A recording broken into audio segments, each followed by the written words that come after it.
Everyone welcome back. हमने अपने previous lectures में किया था dual nature of electromagnetic radiations और उसकी फेवर में हम लोगों ने 2-3 थियरीज पढ़ी थी that we studied about black body radiation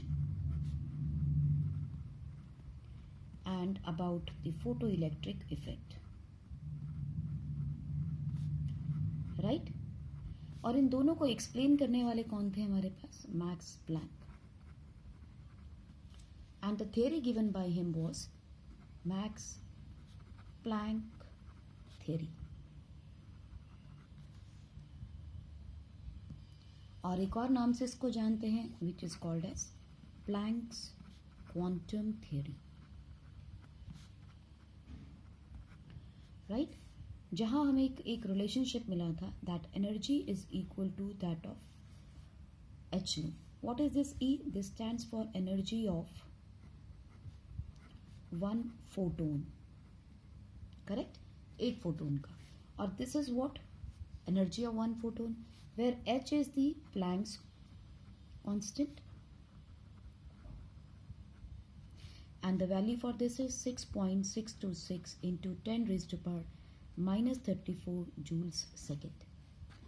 और v न्यू का है हमारे पास, this is the frequency of light radiation और द इलेक्ट्रोमैग्नेटिक रेडिएशन, करेक्ट।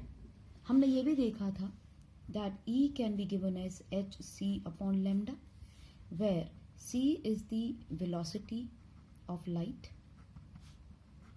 और you can say it is the velocity of electromagnetic radiation in general condition और in vacuum और air, right. और लैम्डा क्या था? Lambda is the wavelength of electromagnetic radiation, right. So यहां से हमें relationship मिल गया था कि फ्रीक्वेंसी वैसे भी देखो क्या होती है, C अपॉन लैम्डा। तो we will use this kind of relationship in various numericals, right बच्चों। एक हमने देखी थी आइंस्टाइन इक्वेशन,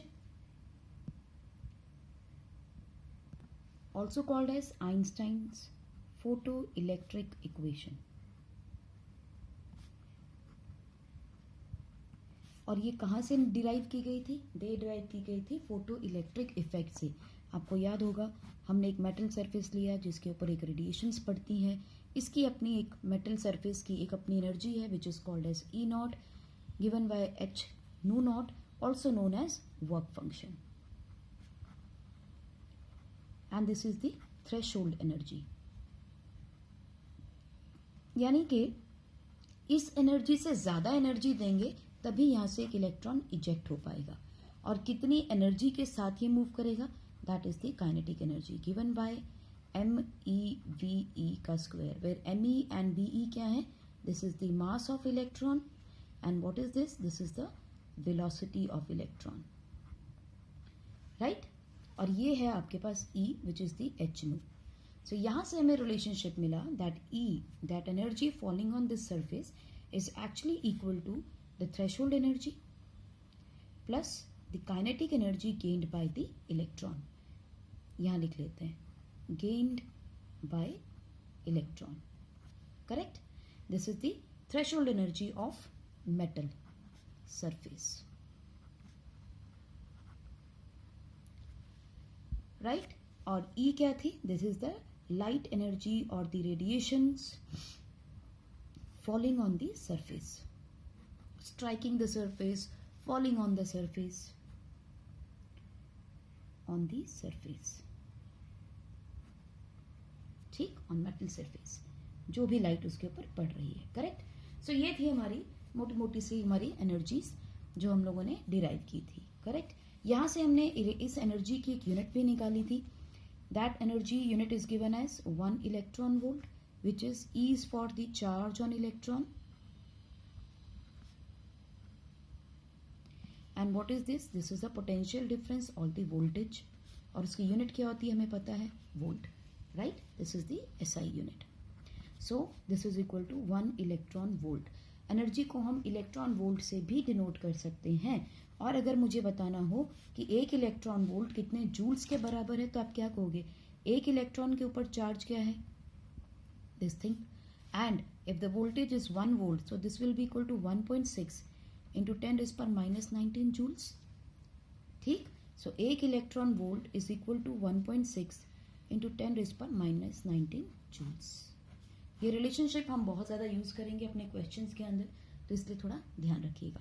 आप चाहें तो पॉज करके नोट कर लें. अब हम बात करने जा रहे हैं एटॉमिक स्पेक्ट्रा के ऊपर. हम लोग ये बहुत अच्छे से जानते हैं कि जब भी कोई वाइट लाइट किसी प्रिज्म में से क्रॉस करती है, हमने क्लास 10 में पढ़ा है इसे, कि अगर कोई भी वाइट लाइट किसी भी प्रिज्म से क्रॉस करती है तो it splits into 7 different colours, right. It forms VIBGYOR, right. इसका मतलब इन सभी पार्टिकल्स की, इन सभी फ्रैक्शंस की वेवलेंथ अलग होगी, यानी कि इस लाइट के अंदर सारे के सारे कलर्स इन्वॉल्व थे. This will split into several colors. Correct? अब हम यहीं पर बात करने वाले हैं कि डिफरेंट टाइप ऑफ स्पेक्ट्रास क्या होते हैं. देखो, wavelength of violet colour, wavelength of red colour हमें पता है. This is 400 nanometres, this is 750 nanometre. हम ये बात अच्छे से जानते हैं जब हमने अपना स्पेक्ट्रा देखा था कि हमारे पास होती हैं gamma rays, X rays, UV rays, then visible rays, infrared rays, then we have microwaves, FM, AM and the long radio waves. हमें ये भी पता है कि इस तरफ वेवलेंथ फ्रीक्वेंसी इंक्रीज करती है और इस तरफ वेवलेंथ इंक्रीज करती है. Sorry, just let me just correct this. This is 750 nanometre, this is 400 nanometre. ठीक. सो इसका मतलब विजिबल लाइट इन दोनों लाइट्स के, इन दोनों वेवलेंथ्स के बीच में लाई करती है. 400 nanometer to 750 nanometer, with violet smallest one and the red having the largest wavelength. अब यहाँ ध्यान रखिएगा कि जिसकी वेवलेंथ ज़्यादा होती है, लॉन्गर वेवलेंथ रेडिएशंस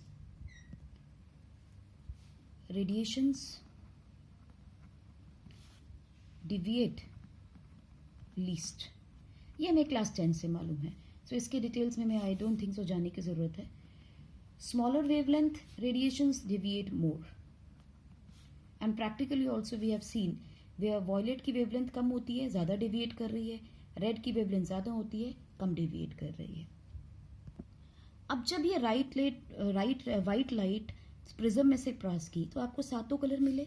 सो इस तरह के स्पेक्ट्रम को, इस तरह के जो आपको ग्राफ मिलेगा, that is called as a continuous spectra.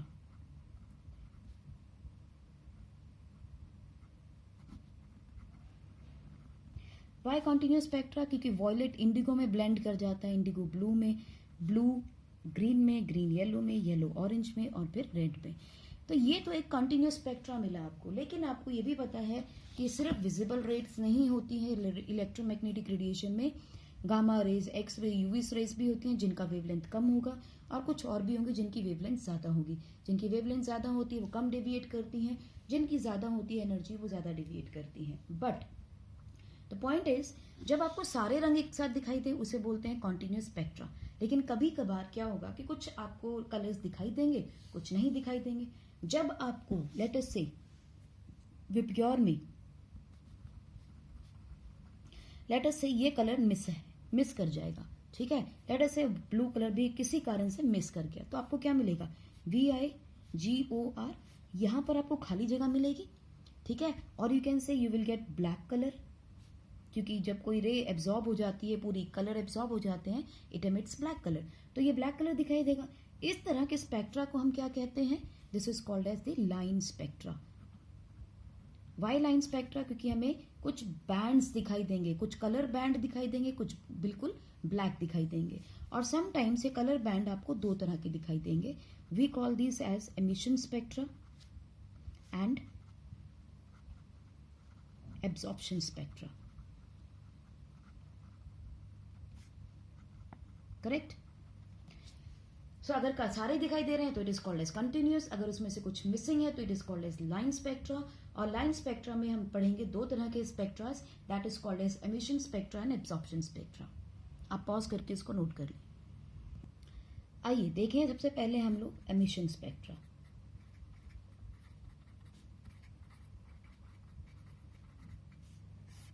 जरा एक बार सोचो, अगर कोई भी लाइट या कोई भी रेडिएशन हमने पास की प्रिज्म के थ्रू, ठीक है, और यहाँ एक फोटोग्राफिक प्लेट रख दी, जस्ट लाइक अ मिरर। जब हम लोग कोई इमेज बनाते हैं तो हम लोग स्क्रीन रखते हैं, बिल्कुल वैसे ही यहाँ हमने एक फोटोग्राफिक प्लेट रखी।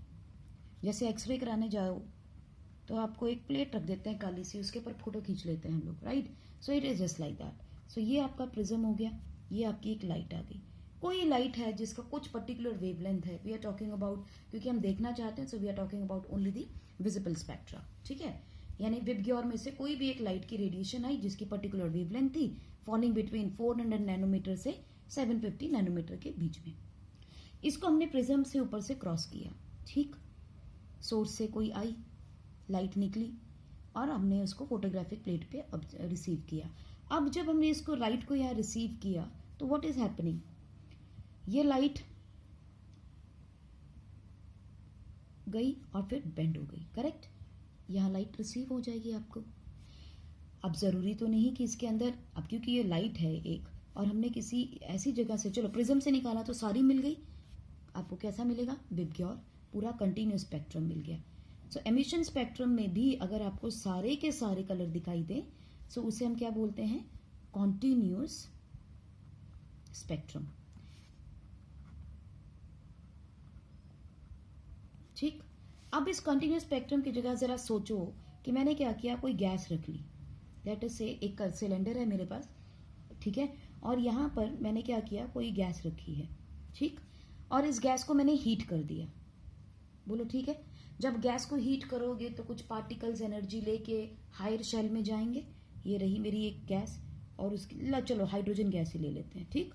उसके इलेक्ट्रॉन यहाँ पड़े हैं फर्स्ट ऑर्बिट के अंदर, आपने हीट दी, इसकी काइनेटिक एनर्जी बड़ी, ऑसिलेट करके ये सेकेंड शेल में पहुंच गया, इलेक्ट्रॉन जंप कर गया। लेकिन हमें मालूम है this is not the ground state, this is not the least energy state, because we know all particles are stable in least energy state.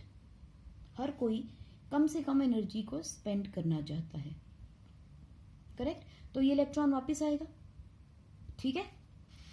एक इलेक्ट्रॉन के पास एनर्जी थी ई नॉट, आपने उसको एनर्जी देके उसकी बना दी क्या, एनर्जी ई, लेकिन ये वापस आएगा ना इसमें ई में, तो जब ये वापस आएगा, लेट अस से उसने x amount of energy absorb की थी, ई नॉट में एक्स प्लस किया तो ई आ गया, वापस आओगे तो क्या होगा, it will emit this energy, it will be lost.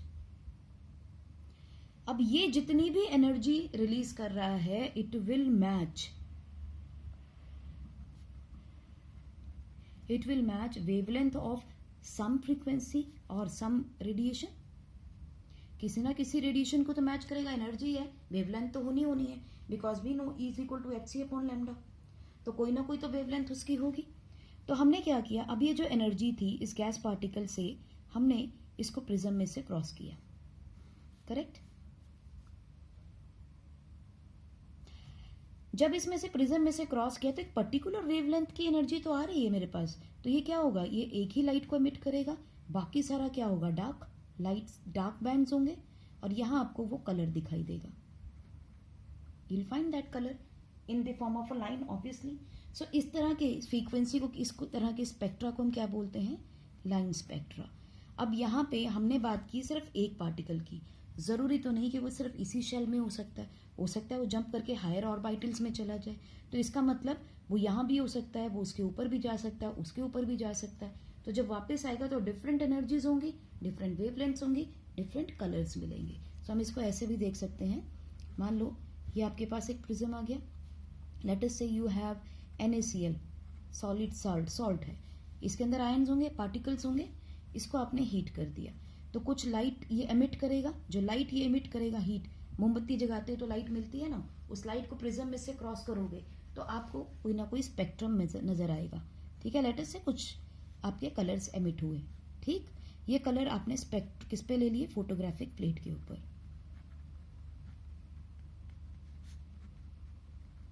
Correct. Now the spectra that is observed in the form of line is called as line spectra. ठीक है, यहां लिख लेते हैं spectra formed in the form of colored lines is called line spectra. Correct? अब hydrogen ने अपना अलग कलर दिया, NaCl ने अलग कलर दिया, आप कोई और एलिमेंट ले लोगे तो वो कोई और कलर देगा, डिपेंडिंग अपॉन उसके पार्टिकल कितनी एनर्जी को एब्जॉर्ब करते हैं और वापस जब नीचे उतर रहे हैं, यानी पहले इलेक्ट्रॉन ने एनर्जी एब्जॉर्ब की, हायर ऑर्बिटल्स में गया. चलिए यहां पर बनाते हैं. ये था उसका ग्राउंड स्टेट इलेक्ट्रॉन का. ठीक, this is the ground state. Ground state में सबसे ज्यादा स्टेबल होता है. उसके बाद उसने एनर्जी को एब्जॉर्ब किया. ठीक है, कुछ इलेक्ट्रॉन, एक इलेक्ट्रॉन की बात कर रहे हैं, हो सकता है कि इलेक्ट्रॉन यहाँ पहुंच जाए, हो सकता है यहाँ चला जाए, और इलेक्ट्रॉन हो सकते हैं शेल में. मान लेते हैं ये यहाँ चला गया और ये यहाँ चला गया. जब ये वापस आएंगे तो एनर्जी जो ये रिलीज करेगा वो कम होगी, ये रिलीज करेगा ज्यादा होगी. राइट? सो इसकी वेवलेंथ अलग हो जाएगी, इसकी वेवलेंथ अलग हो जाएगी. Let us mark it as 1, mark it as 2. So wavelength 1 will not be equal to wavelength 2, भले ही एक ही एटम के पार्टिकल्स थे. ऐसे अलग अलग एलिमेंट्स के पार्टिकल अलग अलग आपको वेवलेंथ देंगे. अलग अलग वेवलेंथ मीन्स अलग अलग लाइंस. ठीक, so this kind of spectra formed is called as emission spectra, क्योंकि एनर्जी एमिट हो रही थी. ठीक है, यहाँ पे एनर्जी रिलीज हो रही है जो कि लाइन, कलर्ड लाइन की फॉर्म में आपको मिलेगी. सिंस लाइन फॉर्म में मिल रही है इसलिए लाइन स्पेक्ट्रा कहा है. और आपको सारे नहीं मिल रहे, अगर सारे मिलेंगे तो हम कहेंगे कॉन्टिन्यूस स्पेक्ट्रा, क्योंकि विजिबल लाइट में 7 ही रंग है. अगर सातों के सातों मिलते हैं तो इट इज कॉन्टिन्यूस, और अगर आपको कम मिलते हैं तो it is line spectra. Clear? Pause करके नोट कर लीजिए. सो हमने क्या कहा कि अगर कोई भी पार्टिकल होता है वो एनर्जी को पहले एब्जॉर्ब करता है. ठीक, कोई भी पार्टिकल माने कोई भी चार्ज हो सकता है, चार्ज बॉडी. और चार्ज बॉडी में मोस्टली इलेक्ट्रॉन्स ही होंगे, बिकॉज प्रोटॉन्स और न्यूट्रॉन्स तो न्यूक्लियस के अंदर हैं, वो मूव नहीं करते. कौन फ्रीली मूव करता है? Electrons. So energy is absorb by electron. जैसे ही एनर्जी को वो एब्जॉर्ब करता है उसे हम कहते हैं क्वांटाइज्ड. इलेक्ट्रॉन क्वांटाइज होने का मतलब क्या है? एनर्जी एब्जॉर्ब करके हायर ऑर्बिटल्स में चला गया है.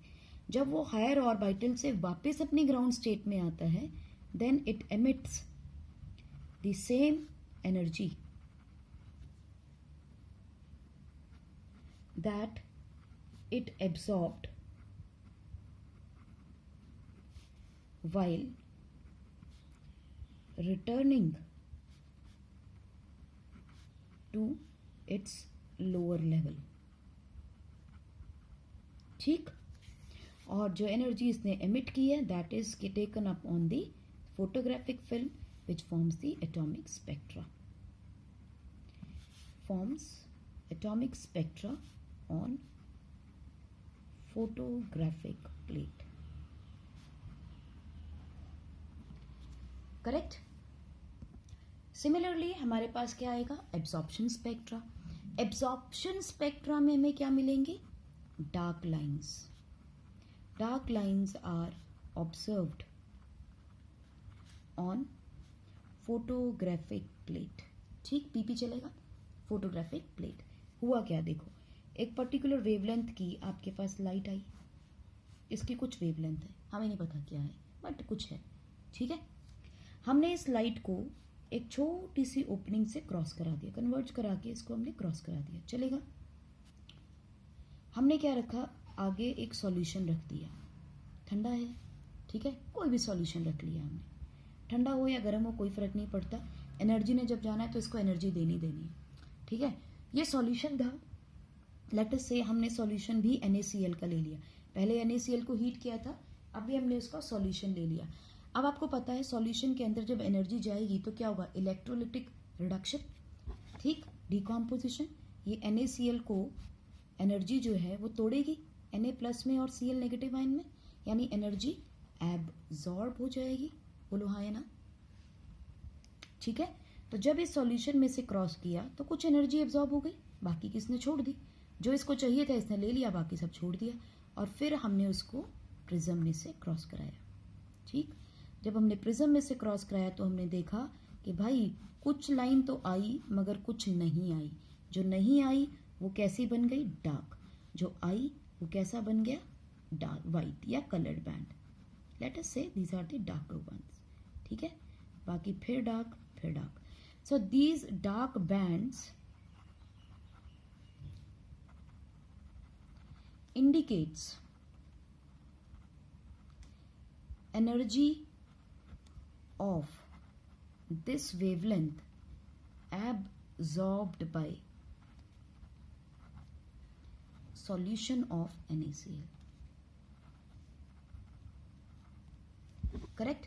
ये जो आपको डार्क बैंड्स दिखाई देंगे वो ये बताएगा कि NaCl के सॉल्यूशन ने कुछ एनर्जी को एब्जॉर्ब किया, लेकिन कौन सी एनर्जी एब्जॉर्ब हुई, कौन सी वेवलेंथ की एब्जॉर्ब हुई, वो हमें ये डार्क बैंड्स बताते हैं। सो इस तरह के स्पेक्ट्रम को हम बोलते हैं एब्जॉर्प्शन स्पेक्ट्रम। तो आइए जरा इसके बारे में लिखते हैं थोड़ा सा। Dark lines corresponds to the same wavelength as the emitted lines by the element। जरा ध्यान से समझो इस बात को। NaCl ने जो एनर्जी एब्जॉर्ब की उसके पार्टिकल्स टूटे, आयोनाइज हुए, करेक्ट, क्वांटाइज हुए, आयोनाइज हुए। लेकिन जब ये एनर्जी वापस लेगा अपनी, छोड़ेगा, तो यही डार्क लाइंस हमें कलर्ड बैंड्स की फॉर्म में मिलेंगी, वो एमिशन स्पेक्ट्रम बन जाएगा। बात समझ में आई? फिर से सुनो। NaCl ने कुछ एनर्जी एब्जॉर्ब की, उसके आयन्स क्वांटाइज हुए, आयनाइज हुए, करेक्ट। तो जब वो एनर्जी उसने एब्जॉर्ब कर ली तो आपको फोटोग्राफिक प्लेट पे वो एनर्जी नजर नहीं आएगी, वो डार्क बैंड्स बन जाएंगे। लेकिन जब ये NaCl सॉल्यूशन अपनी इस एनर्जी को छोड़ेगा, एमिट करेगा, तो कौन सी लाइंस हमें दिखाई देंगी, यही वाली डार्क लाइंस हमें एमिशन स्पेक्ट्रम की तरह दिखाई देंगी। बात क्लियर होगी?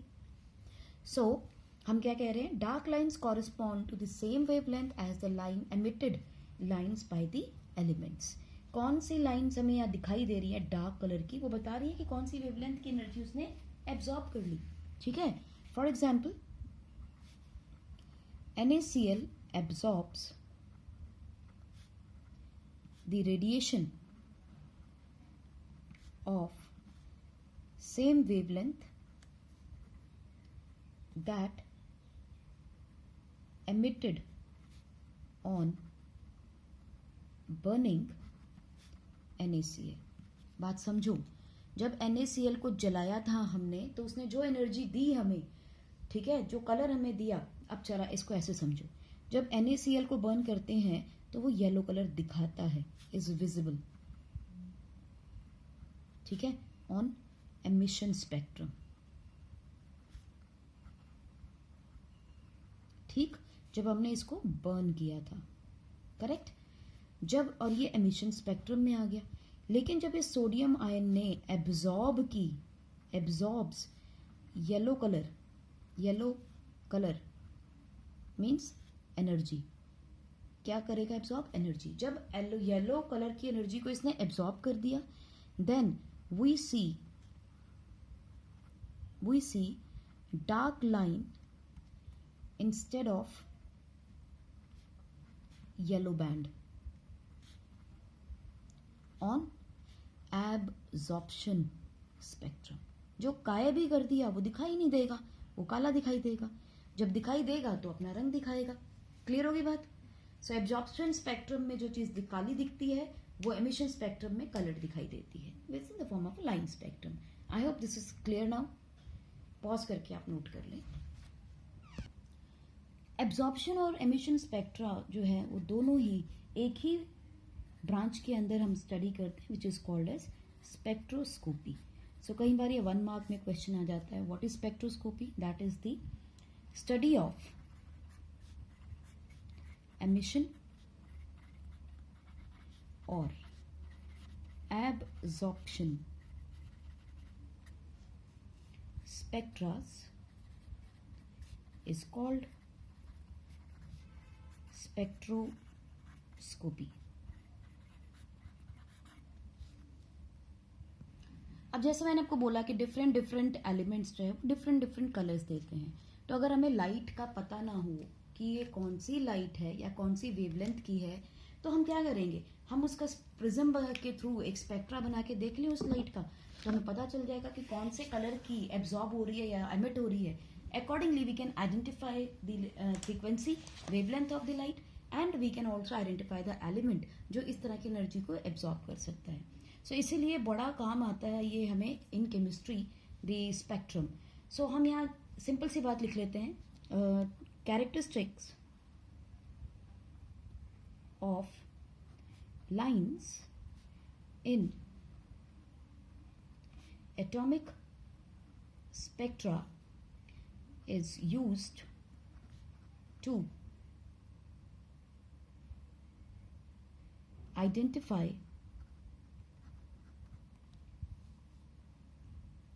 atoms by chemical analysis. जैसे मैंने आपको बताया सॉल्यूशन में से निकाल दिया या किसी पार्टिकल को आपने हीट कर लिया. जरा देखते हैं कि जब हम इसको केमिस्ट्री में यूज़ करते हैं तो किस किस तरह से हम एनर्जी देते हैं, किस किस पार्टिकल को देते हैं, और हम किस तरह से इसका स्पेक्ट्रा बना लेते हैं, which sometimes is used in exam also. पूछ लेंगे आपको कि भाई बताइए कि एमिशन स्पेक्ट्रा आप कैसे कैसे बना सकते हो. ठीक है, सो उसके एग्जाम्पल्स देख लेते हैं. आप पॉज करके नोट कर ले पहले. तो आइए देखें, radiations can be emitted in a number of the ways. जैसे सबसे पहला एमिटेड की बात कर रहे हैं, so we are talking about emission spectrum. जैसे आप देखो सन, फ्रॉम सन और अ ग्लोइंग इलेक्ट्रिक बल्ब. तो आपको याद होगा कि हम कहते थे कि बारिश होने के बाद आपको रेनबो दिखाई देता है. तो वहाँ क्या हो रहा है, वाटर के जो पार्टिकल्स हैं, सस्पेंडेड वाटर पार्टिकल्स हैं, they are working like the prism. तो सन की लाइट जब उसके ऊपर पड़ती है तो दे reflect and they emit various colours, right. Similarly glowing bulb को आप किसी प्रिज्म के थ्रू देखोगे तो आपको एक फोटोग्राफिक प्लेट यानी किसी भी सरफेस के ऊपर आपको वेरियस कलर्स नजर आएंगे. ठीक. Number 2, by passing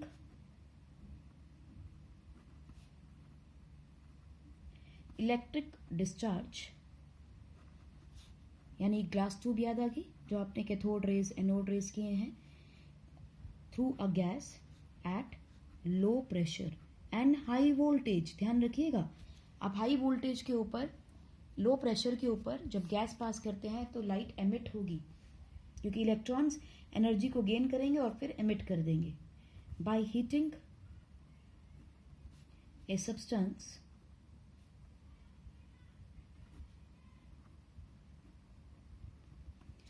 to high temperature. आप क्या कर रहे हो हाई टेम्परेचर से, आप kinetic energy of the particles is being increased, और पार्टिकल एक ऑर्बिटल से दूसरे ऑर्बिटल में जंप कर सकते हैं, क्वांटाइज हो सकते हैं, और जब वापस आएंगे तो क्या करेंगे, they will emit light energy. Correct. So these are the various forms जिसके थ्रू हम लोग एमिशन स्पेक्ट्रम बना सकते हैं. तो चलिए एक बना के देखते हैं. इन केस ऑफ हाइड्रोजन देखते हैं. ठीक है, सो हेडिंग लगाएंगे लाइन स्पेक्ट्रम ऑफ हाइड्रोजन.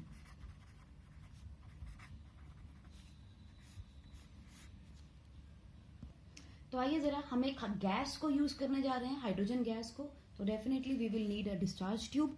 तो हमने अपना ले ली एक अपनी डिस्चार्ज ट्यूब बना ली. ठीक. और इसके पास एक एनोड बना लिया, एक कैथोड बना दिया, और इसके अंदर हमने भर दी क्या, hydrogen gas. Correct. At low pressure. Electrical circuit साथ में लगा दिया इसके साथ हमने. These are the electrode, cathode and anode की प्लेट्स हो गई. ये आपका anode, cathode, anode, cathode, anode, cathode. ठीक. और इसके साथ हमने इसको कनेक्ट कर दिया. ऑब्वियसली आपको एक की भी साथ में लगानी पड़ेगी. करेक्ट.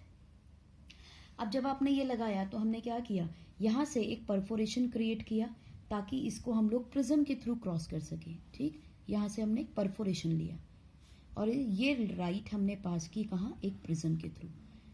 ठीक. और यहाँ हमने क्या रखा है, स्पेक्ट्रोस्कोप. ऑब्वियसली स्पेक्ट्रोस्कोप है, फोटोग्राफिक प्लेट नहीं है. स्पेक्ट्रोस्कोप के थ्रू आप जैसे माइक्रोस्कोप के थ्रू देखते हो, बस वैसे ही इसके थ्रू हमने इसको विजुअलाइज करना है. ठीक, ये स्पेक्ट्रोस्कोप से क्या होगा, कुछ ना कुछ आपको यहाँ पे एक फिल्म बनी हुई दिखाई देगी। तो होगा क्या, this is my discharge tube, anode, cathode, this is the prism and this is the perforation, right? जैसे ही आपने इलेक्ट्रिक करंट इसमें डिस्चार्ज करोगे, क्योंकि ये गैस के पार्टिकल्स हैं तो इसके अंदर बड़े पार्टिकल्स होने की वजह से कर्नल्स बनेंगे, कर्नल्स बनेंगे तो they will start running towards the cathode tube, और यही वो कर्नल्स हैं जो यहाँ जाएंगे। ठीक, इलेक्ट्रॉन्स नहीं मूव कर रहे हैं, आप ध्यान रखिएगा, इलेक्ट्रॉन्स ऑपोजिट डायरेक्शन में मूव करेंगे, इलेक्ट्रॉन्स की मूवमेंट होगी इस तरफ, क्योंकि they will move away from the negative charge, तो इट विल अपीयर कि कर्नल्स जो हैं they are moving in this direction.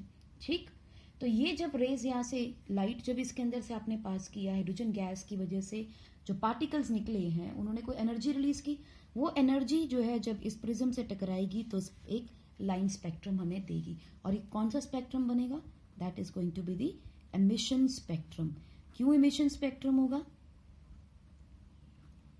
Yes क्योंकि अभी हमने पढ़ा by passing electric discharge through a gas at low pressure, तो वो हमें क्या देता है, एमिशन स्पेक्ट्रम, क्योंकि पार्टिकल्स एनर्जी को एब्जॉर्ब करेंगे, इलेक्ट्रॉन्स बाहर निकलेंगे, जब वो वापस आएंगे तो फिर एनर्जी रिलीज करेंगे। ठीक, सो इस तरह से आपको मिलेगा एब्जॉर्प्शन, एक एमिशन स्पेक्ट्रम। ये एमिशन स्पेक्ट्रम जब मिला तो आप जितनी जितनी हमने लाइंस ऑब्जर्व की और जिस जिस साइंटिस्ट ने ऑब्जर्व की उन्होंने अपने अपने नाम से उसको दे दिया, तो हाइड्रोजन स्पेक्ट्रम एक सीरीज ऑफ लाइंस के फॉर्म में आया जिनका नाम लिखा गया Lyman, Balmer, Paschen, Brackett and टीफंड।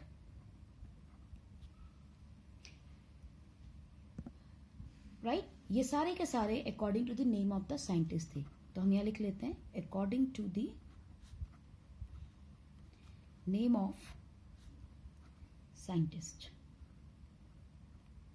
Correct, बहुत सारी लाइन स्पेक्ट्रम्स मिले, ऑब्वियसली लाइमन ने अपना ढूंढा, बाल्मर ने अपना निकाला, पाश्चन ने अपने निकाले, ब्रैकेट ने अपने और पीफंड ने अपने दिए। करेक्ट, अब हुआ क्या, इनमें से जो लाइमन सीरीज लाई करती थी उसकी जो फ्रीक्वेंसी चेक की, वेवलेंथ चेक की, it falls under UV raise.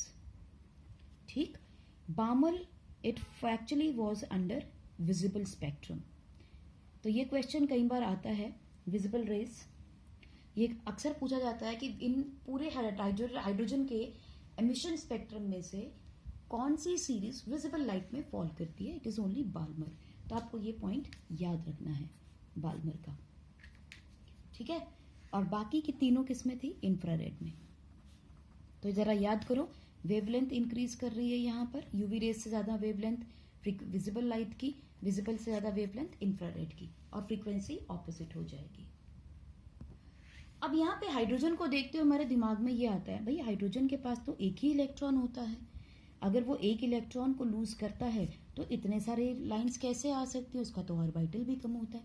हाँ, hydrogen does have one electron, but the gas in discharge tube has many hydrogen atoms. So, different electrons absorb different energies,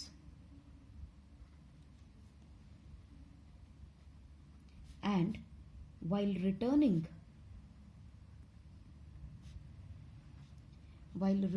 to ground state emit different radiations of different wavelengths.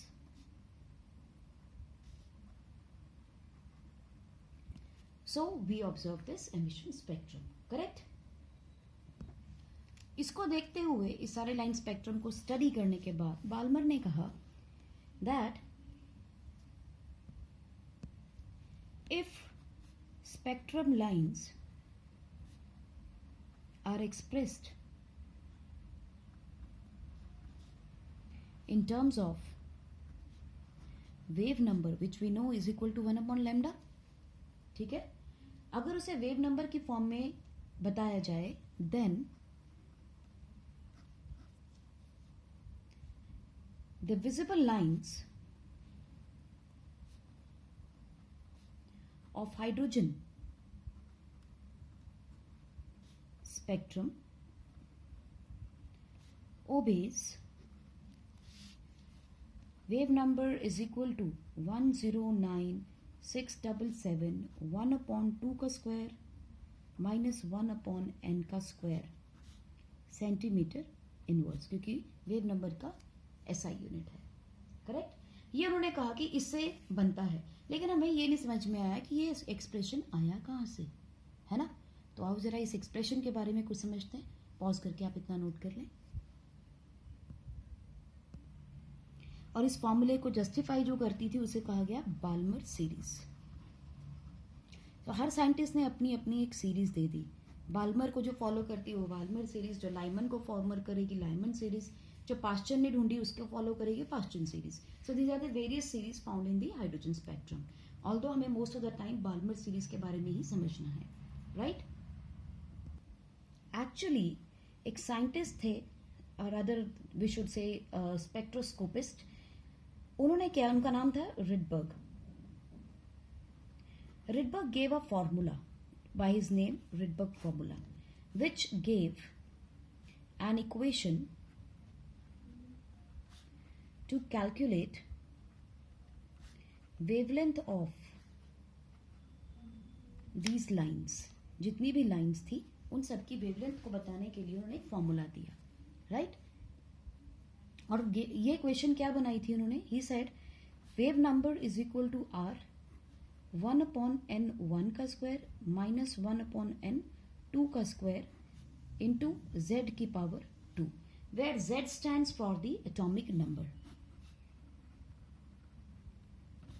अब क्योंकि यहाँ hydrogen लिया था Balmer ने, ठीक है, तो उन्होंने क्या किया, एटॉमिक नंबर 1 है तो इस सीक्वेंस को गायब भी कर दिया. But the actual formula is wave number is equal to R 1 upon n 1 का स्क्वायर माइनस 1 अपॉन n 2 का square, where R stands for Rydberg's constant and the value is 109,677 centimeter inverse. Correct. और n1 को हम कहते हैं the final position और n2 को हम बोलते हैं इनिशियल पोजीशन. अब समझिए फाइनल और इनिशियल का मतलब क्या है. देखिए, मान लीजिए आपके पास कोई भी इलेक्ट्रॉन आ जाता है किसी भी ऑर्बिटल से, कहीं भी पहुंचे, हमें कोई मतलब नहीं. एक ग्राउंड स्टेट में था, मान लो इलेक्ट्रॉन यहाँ था, ठीक है, एनर्जी गेन करके वो इलेक्ट्रॉन यहाँ पहुंच गया, ठीक. सो मैं इसको 1 2 3 4 मान के चलती हूँ, करेक्ट. इलेक्ट्रॉन जब यहाँ पहुंच गया, मुझे यहाँ से कोई मतलब नहीं है, मुझे वापसी में देखना है इनिशियली कहाँ है electron. It is at 4th position. Finally कहाँ आएगा electron. Let us say it lands back into the 2nd position. This is my final position, this is my initial position, correct. यानी ट्रांजिशन कौन सी orbital से कौन सी orbital में हो रहा है. तो यूजुअली जो फाइनल इनिशियल पोजीशन होगा वो आपका लोअर ऑर्बिटल होगा, और जो इनिशियल पोजीशन होगी वो आपकी ऊपर वाली ऑर्बिटल होगी, क्योंकि इलेक्ट्रॉन जब नीचे से ऊपर गया तो एनर्जी एब्जॉर्ब कर गया, ठीक.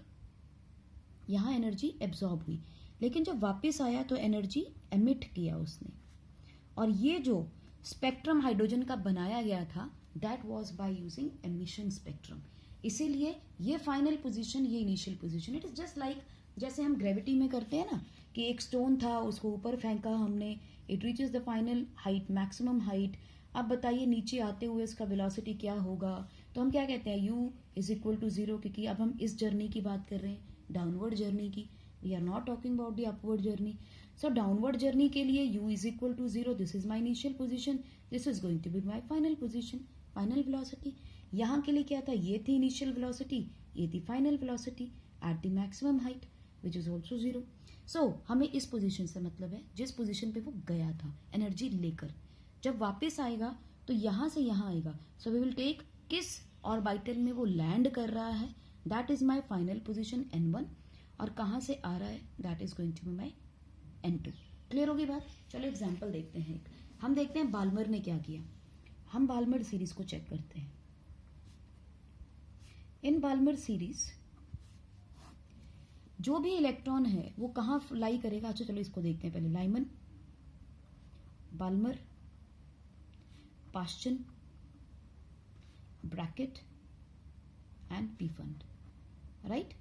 इन सब की एक खासियत ये थी कि इन सब का जो n फाइनल है which is also equal to n1 in the equation में n1 क्या है, n फाइनल है. ठीक है. n फाइनल जो है वो लाइमन के लिए 1, बाल्मर के लिए 2, पाश्चन के लिए 3, ब्रैकेट के लिए 4 और पीफंड के लिए 5 था. ठीक.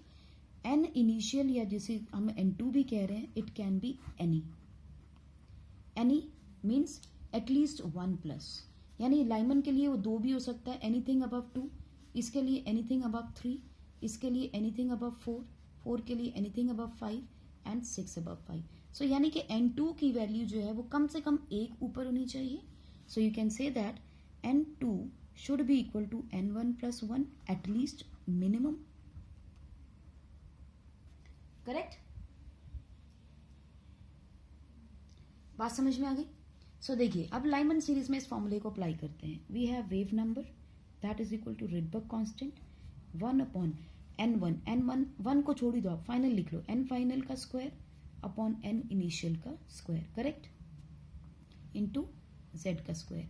सिंस इन्होंने हाइड्रोजन का एटॉमिक नंबर लिया है so we will set r. 1 upon n final क्या होगा 2 का square minus 1 upon n initial का स्क्वायर मल्टीप्लाइड बाय 1 का स्क्वायर, क्योंकि atomic number of hydrogen is 1. So wave number, अब रिडबर्ग कांस्टेंट की वैल्यू क्या थी 109677. So you can write 109677 1 upon 2 का square minus 1 upon n initial का square. Correct. This is what is the wave number for hydrogen. Correct है. अब जरा सोचो, इसमें क्वेश्चन आ जाता है, बताइए मैक्सिमम और मिनिमम क्या हो सकता है ना. What can be the maximum wave number, what can be the minimum wave number, पूछ सकते हैं ना. Maximum wave number, minimum wave number. तो जरा सोचो 1/4 में से आप अगर ये टर्म माइनस करके मल्टीप्लाई कर रहे हो, तो अगर ये टर्म छोटी होगी, ये वाली टर्म छोटी होगी, चलिए इसको मार्क करते हैं, ये वाली टर्म अगर छोटी होगी तो डेफिनेटली ये टर्म बड़ी हो जाएगी. करेक्ट. ये टर्म बड़ी होगी तो ये छोटी हो जाएगी. इसका मतलब ये टर्म छोटी कब होती है 1/n1 का स्क्वायर छोटा कब होगा, यानी denominator should be maximum. Can be से अगर v मैक्सिमम करना है तो n जो है वो कहाँ होना चाहिए, n initial, that should be infinity. Correct. और मिनिमम कब होगा when n is equal to 2 + 1 यानी n3. n फाइनल क्या होगा एटलीस्ट, यानी n1 n इनिशियल क्या होगा n final plus 1. This is going to be the minimum wavelength, this is going to be the maximum wavelength. Right. करके देख लो आप, नहीं कर समझ में आया तो यू कैन डू. सो अगर ये वाली टर्म मिनिमम हो जाए then 109677 1/4 माइनस x कर लेते हैं. चलो ये x अगर मिनिमम हो जाए तो ये सारी की सारी वैल्यू मैक्सिमम हो जाएगी. करेक्ट. एंड 109677 1/5 माइनस x अगर ये मैक्सिमम हो जाए तो ये सारी की सारी टर्म जो है वो क्या हो जाएगी अकॉर्डिंगली, ये मैक्सिमम है. ठीक है. ये ज्यादा हो जाए तो ये पूरी की पूरी टर्म कैसी हो जाएगी, मिनिमम. है ना. इसको भी ऐसे ही कर लेते हैं, ये पूरी की पूरी टर्म मिनिमम मैक्सिमम हो जाएगी. तो वैल्यूज जरा पुट करके देखते हैं. हम कुछ वैल्यूज डालेंगे, ज्यादा नहीं. न्यू वैल्यू 109677 1/2 का स्क्वायर माइनस 1/∞ का स्क्वायर. अगर कोई चीज इंफिनिटी से डिवाइड करते तो क्या हो जाती है 0. Anything divided by infinity 0. So this will be 109677 into 1/4. This will be the wave number. ठीक है, चलो इसको कैलकुलेट ही कर लेते हैं. 4 2 ज़ा 8, 4 5 ज़ा 4 2 ज़ा 8, 29.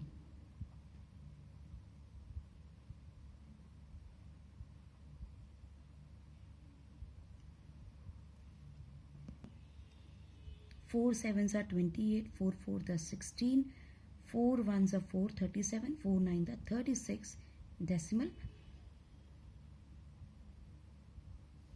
ठीक है, so it will be somewhere around this. इतना ज़्यादा कैलकुलेट करने की जरूरत नहीं है. So this is going to be the wave number which is too much per centimeter, क्योंकि वेवलेंथ है, वेवलेंथ का इन्वर्स होगा. ठीक है, अब सोचो ज़रा, ये वैल्यू में मैक्सिमम लगा देते हैं. चलिए, mu naught is equal to 109677 1 2 का स्क्वायर माइनस 1/3 का square. Correct. Anything at infinity is going to be zero, क्योंकि डिनोमिनेटर में बहुत ज़्यादा है. अब ये मिनिमम वैल्यू रख ली हमने इसकी, तो आपके पास वेव नंबर क्या होगा? 109677 divided by 1/4 minus 1/9. You can take the LCM and you can calculate it. So ये आ गया 109677 इंटू 5/36. सब करोगे तो डेफिनेटली इससे तो कम ही आएगी. This value is more, this value is least. इससे नीचे नंबर जा नहीं सकता, क्योंकि आप 2 से करोगे तो ये 0 हो जाएगा. Anything divide multiplied by 0 is 0, right. So this is the least value we can have, this is the maximum value we can have. So अगर कोई ये पूछता है आपसे कि ये होगी आपकी मैक्सिमम वैल्यू और ये होगी आपका मिनिमम वैल्यू, करेक्ट होगी बात. अब ये कोई पूछे लिमिटिंग लाइन क्या होगी, किसी भी सीरीज की लिमिटिंग लाइन क्या होगी बेटा? Infinity. That is the maximum place where in electron can go. So we can say that limiting line is when n initial और n2 is equal to infinity. वही इसकी मैक्सिमम लाइन होगी.